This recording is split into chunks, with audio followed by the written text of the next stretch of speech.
Welcome back, Troglodytes, to your daily dose of guitar information, the Trogly's Guitar Show. Today, we unbox and review what has to be the most looked forward to Fender guitar this year from the Parallel Universe Volume 2 series anyways.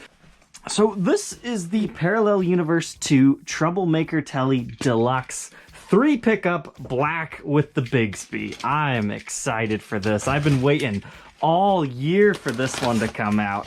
The other ones, they're kind of kooky and crazy. We reviewed that white one not too long ago, which I actually ended up liking that one quite a bit, despite not, falling in love with it when it was first released at NAMM. And then we saw things like the Uptown Strat and a few others from this series, and we'll eventually see them all, but man, Fender is running out of time. The whole pandemic definitely turned Volume 2 into kind of a 2-year spanned out thing, unless they're just gonna poop out all the rest in December, but hey, we'll have to find out. But all I want to know is what this thing looks like in person. The aroma I am getting from this case. It's not like what it normally smells like. It smells like marshmallow. I guess I can't complain about that. Gibson's used to smell like vanilla. Let's go ahead and see it. That's looking kind of cool. The fretboard on this one is really streaky. I don't know if I like that or not, but that's kind of the climate that we're in. Oh man! I forget what other guitar this happened to me. It didn't sit in the neck rest. I guess I better make sure that there's no breaks, cracks, or repairs on this guy. I guess there wouldn't be repairs, there'd just be cracks. But it looks like we're okay, except for kind of some smudging on the back. But anyways, here it is, guys. The Troublemaker Tele that kind of looks like a 3-pickup black beauty.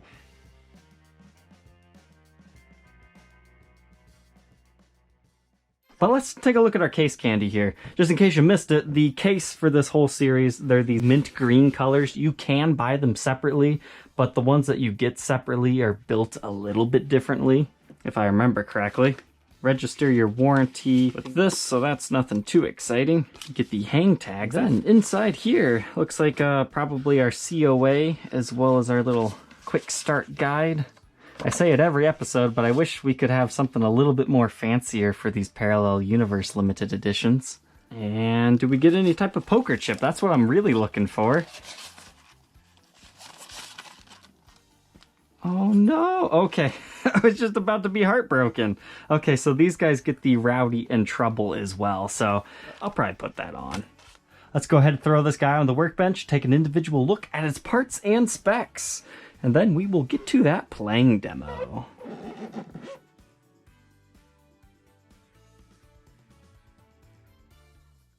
Alright, inside the most expensive Parallel Universe version 2 guitar. It's tied with the Maverick Dorado, $2,499.99. So let's go ahead and take a look at this thing. First off, I had to install the poker chip. I think it looks fantastic on this one. It kind of breaks up the boringness here. But again, working our way along here, it's just a single ply white binding stripe. So even though this is going after that custom aesthetic, it doesn't quite do that perfectly in my opinion. But what this guitar has, I think unintentionally captured perfectly, is they reissued the original Gibson Black Beauties. So those guys actually do not have a maple top. It's just all mahogany. And when we reviewed the white Troublemaker Tele from this run, I said that was a bad thing, but it would be a good thing on this one because I think they accidentally got that spec right. So this is just a slab of mahogany. It does not have a maple top like the original Troublemaker Teles. And also, just like the original Black Beauties, we get 3 humbucking pickups. These things are called the custom double taps. As far as these go, they just say Fender, and it's labeled BR for bridge. And then moving on here, the middle one is marked neck. So it looks like we technically get 2 neck pickups in here. So if you want to convert your white one into 3 pickups, you're going to want to find a double neck to get it close to this. But inside here, we can see our barcodes. We get the letter P written in blue, and just some more barcodes in this one. Same complaints as last time. There's something going on strange. I wonder if it's the wax that they put in these that pours out here, because you can kind of see some discoloration in the gold hardware. That's happened on all of these as soon as I take off that plastic covering, and it's always seeping around these, so I don't know what's going on there, but it's always there on all these new ones. But what you normally don't see on a Telecaster is this guy right here. It's the exact same bridge that Gibson uses. Fender calls it the Adjusto-matic instead of the Tune-o-matic, and it's made by API Advanced Plating Incorporated. And you can actually adjust it up and down using an Allen key instead of using the thumb wheels if you prefer. But where this one gets different from the white Tele is you get a BIGSBY. So this is based off of the B5 style, and it's Fender branded. Nothing too crazy, but I thought I would take it off just in case. Just in case they made it a convertible one. But something that was a little bit concerning is you can see the finish is actually chipping a little bit where they installed the screws. Now it's kind of a non-issue because you got a giant BIGSBY over top of it, just like you can also see where the felt pads are reacting with the finish. As far as the unit itself, the strings go under this tensioner bar and then they wrap around that, and then when you compress the string, that's what makes the little warbly effect. And it's secured by 4 screws. Where's the 4th one? Well, it's hidden right under there. But if your ultimate plan is to take one of these, take the BIGSBY off, and install a stop bar tailpiece, just know this is what you're going to be left with underneath there. Similar story for your pick guard up here. If you wanted to take that off, you'll have these 4 holes. But now let's actually move on to these electronics. Let's grab our readings, because I'm really hoping that this is a neck, bridge, and bridge and middle type situation, but just by judging how these are push-push bots, I'm guessing it's a blending system, but let's find out. So our bridge pickup reads really hot, 14.51, middle position, 4.96, and neck pickup. Is this one our bridge? Yes, it is. So you tap it, you lose some of the coils. Middle position, let's see. Okay, so that one affects that, but is it mixed with anything? Okay, nice. Okay, now I'm just confused. So I called up Fender and it's like, hey, what's going on with this thing? They're like, hey, we'll get back to you. And this is what they were ultimately able to come up with. 8 distinct controls, so let's go ahead and go over this. This first diagram, it's when the guitar looks like this. All of your knobs are in the down position. So with your toggle switch in this position, it's just your neck pickup like what you see here. But then you move over to the middle position, you then get your neck and bridge. And then over down here, it's just your bridge pickup active. Now this diagram shows you what you do if you were to push this pot and this pot only. With this pot pushed in your neck pickup position, you only get one of the coils. And then in your middle position, you get that one coil with your full bridge. And then your regular bridge position's still normal. And then from here, if you activate this one, which is your middle pickup now coming into the circuit, once again, this one, it's just that neck pickup. But now in the middle position, you have this one split. This is now on in full position, and that is as well. You now just have these 2 pickups on full. Your next option would be then to also split the bridge at the same time. So just single coil neck. In the middle position, you're running the single coil neck with the full middle and then just the single coil in the bridge. Then in this position, it's just the single coil in the bridge and then the full middle. So you can't actually split the middle in this one, unfortunately. And now this diagram right here shows if you have them all in regular position, but have this one still up. So full neck, everything on, middle and bridge. And then you can just split the bridge. So for this one, it's the neck is completely full. And then when you blend these 2 together, you just have that in single coil, this in double, and then straight up your single. And then by pushing this, then you bring this middle one back into play. So regular neck, everything on except for 1 coil out of there. And then middle pickup with a single coil. And then the next one would be taking this out and then activating both of those guys together. So it'll just be your single coils in each position. It's really confusing. I hope that kind of makes sense if you just look at this diagram. Unfortunately, I didn't get this diagram in time for my playing demo, so I'm a little bit lost later in this video, but use this as the definitive guide. There are a lot of tones out of this thing, but remember, you don't have to use them all. They're just there. But lastly, just the neck split looks like about 5. And this black little tip does come off if you want to, but I'm going to leave it on because then it's less fingerprints. But moving on from this mahogany body, we have a mahogany neck. That's not something you normally get on Fenders. but kind of standard issue on these guys. And you get the ebony fretboard. Well, we've got 22 medium jumbo frets on this. And you just get the acrylic pearloid materials. Nothing too fancy. It would have been nice to see mother of pearl like the Gibsons have, but nope. But we do get the bone nut. And I went ahead and lubricated that to kind of help the tuning stability of the BIGSBY. I also did the saddles up. As far as neck specs go, our nut width is 1.69 inches. And then by the 12th, we have 2.04. First fret neck depth, 0.85. And it stays very consistent, 0.87 by the 12th. They call this the modern C neck profile shape. It's very thin, but rounded. As far as the headstock goes, you got truss rod access in here. Same complaints as last time. You can see the skunk stripe right there. It just looks kind of weird when half of it's exposed, the other half isn't. I think it would be nice if they would have continued the black up into there just to kind of cover it over. And you can see where the black got on the binding right there, so maybe it would have been better if they could have masked that off. This side they seem to have done a little bit better of a job on. But as far as the tuners, they are gold and they have these kind of pearl tips to them. And it just says Fender Telecaster Deluxe. But it does have the matching headstock. So that's looking good. Let's now move on to the back here. So it looks just like the white one that we tore apart about a month ago. Except for this time, obviously, we get 3 push-pulls on here instead of just 2. It's all connected on this PCB type system. That's all wired up like that. Shielded off on the side, but you do get the bare mahogany showing in these areas in both locations.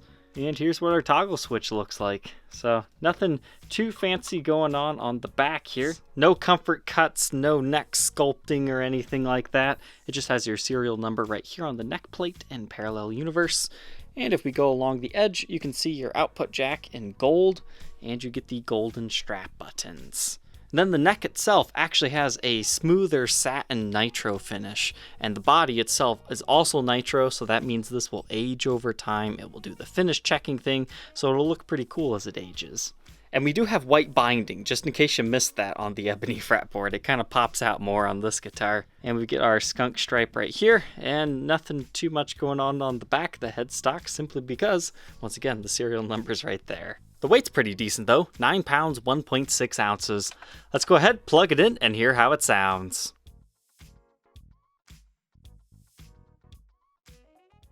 Okay, this is one of the most complex guitars I've had a demo in a long time. So as we learned on the workbench, we've got these 3 push-push pots, right? So this one right here will tap your neck pickup. This one taps your bridge. Now this one appears to bring the middle position in when you're on the other pickups, but here's the real kicker, it doesn't always do that. So let's just go through this together. Starting with our neck pickup, nice and clean.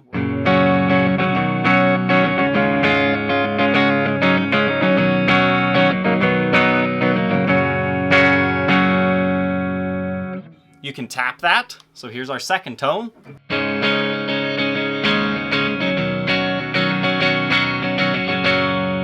But can you bring the middle pickup in with your neck?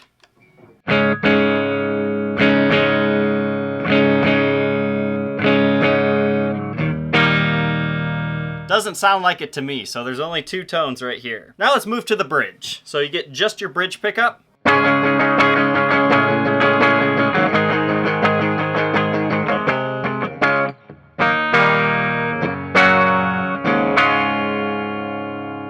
Then we can tap that.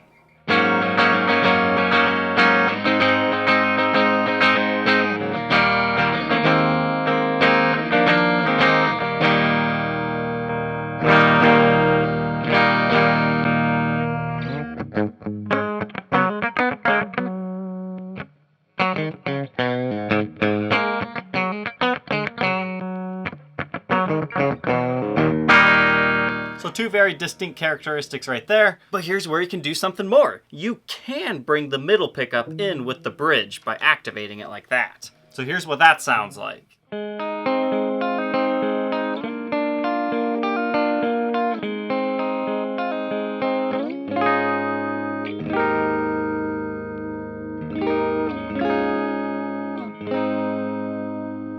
Take it out.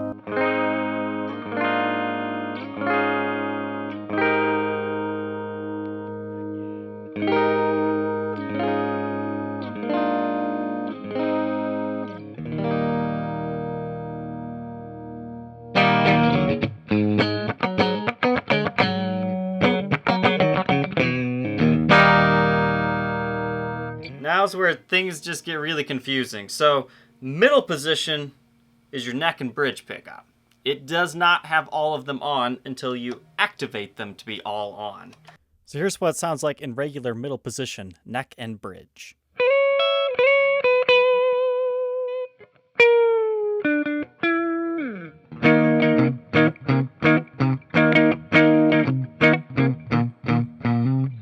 With the middle mixed in.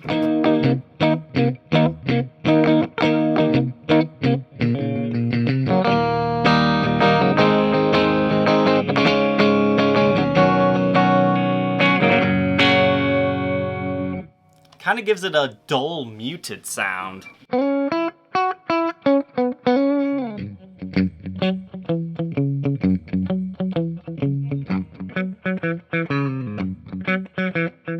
You can also tap each pickup within it except for the middle. It's really close, I can just barely hear a difference, but check this out. It just gets a little bit brighter.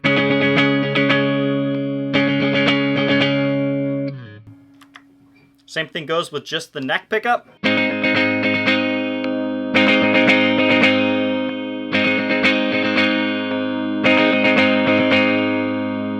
Then you can do both at the same time.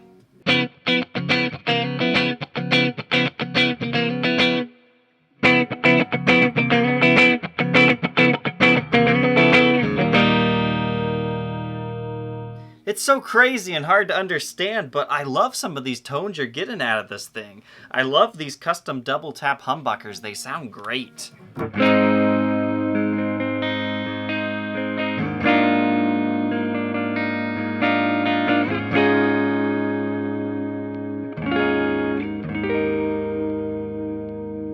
So I think this is one of those guitars you'll have to check out in store to really get a good feel of everything that it can do. But let's go ahead and check out some distorted tones on this thing. I'll try to do my best to remember to demo every combination.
that we know all about this new Troublemaker Tele, what are my final thoughts on this thing?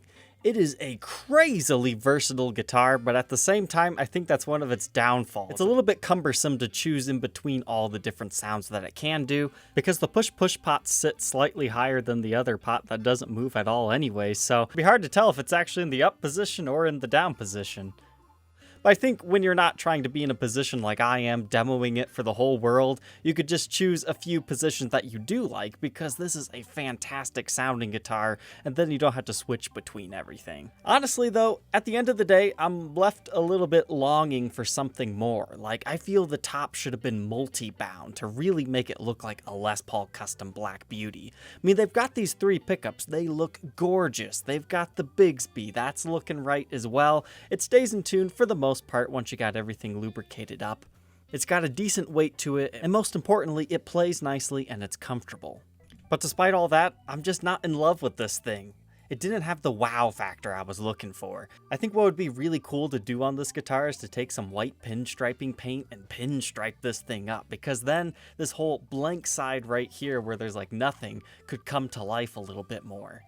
And I do want to touch upon that multi-bound top. If you take a look where the pickguard meets the edge, you can kind of see what it could look like. It's that one small speck that would have taken this from a, okay, it's a nice guitar, to a, wow, look at that. Heck, they could have even bound the headstock. That would have been freaky. I'll give them a pass on not binding the back, because, you know, it's a Telecaster. But at $2,500, it is rather expensive. You're paying for the limited edition factor, and you're paying for the look. Is it worth it? In my opinion, maybe not for everyone. But if you're a quirky guitar collector, I think this is a must-have out of the whole series. Because, I mean, just look at this thing. It is quite a striking guitar to hang up on your wall. So I hope you troglodytes enjoyed taking this first look at the new Troublemaker Tele in the black finish. Don't forget to like, comment, and subscribe, and we will see you tomorrow on the next episode. Take care.